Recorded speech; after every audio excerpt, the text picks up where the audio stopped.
Voici Donald Coguet. On lui a décelé un cancer du côlon avec des métastases au foie. Dans un premier temps, la tumeur intestinale a été enlevée lors d'une opération. J'ai bénéficié ensuite d'une chimiothérapie associée à des médicaments antidéclencheurs de croissance. Dans le cas de Donald, son médecin a proposé d'associer deux autres nouvelles techniques de soins à base d'anticorps. Les anticorps sont des protéines qui permettent au système immunitaire de reconnaître les agents étrangers et de pouvoir s'en défendre. Pour qu'une tumeur grandisse, elle doit fabriquer ses propres vaisseaux sanguins qui vont ensuite la nourrir. En y injectant des anticorps modifiés en laboratoire, on peut provoquer la destruction des vaisseaux sanguins et ainsi empêcher la tumeur de se développer. La seconde stratégie est assez semblable au traitement par TKI, celui qu'a reçu Maria Castano.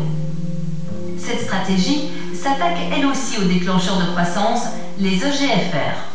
Comme avec les TKI, ce traitement va bloquer la capacité des EGFR à stimuler la multiplication des cellules cancéreuses. Puisque les TKI semblent moins efficaces pour ce type de cancer, un médicament similaire mais à base d'anticorps a été développé.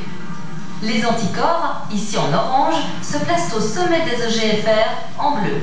Ils vont jouer le même rôle que les TKI, empêcher les EGFR de transmettre des signaux de reproduction, ici en jaune. Privés de relais, les signaux rebondissent sans pouvoir déclencher le processus de reproduction. Comme avec les TKI, les cellules cancéreuses ne se multiplient plus et finissent par mourir. Grâce à ces deux nouveaux médicaments, après 4 ans, je suis toujours en vie. Je garde évidemment espoir et j'ai encore une petite fille qui est âgée de 17 mois qui s'appelle Sophia. Les traitements à base d'anticorps obtiennent déjà de bons résultats pour toute une série d'organes. Par ailleurs, des tests sont en cours pour vérifier l'efficacité des médicaments contre le plus grand nombre de cancers possibles.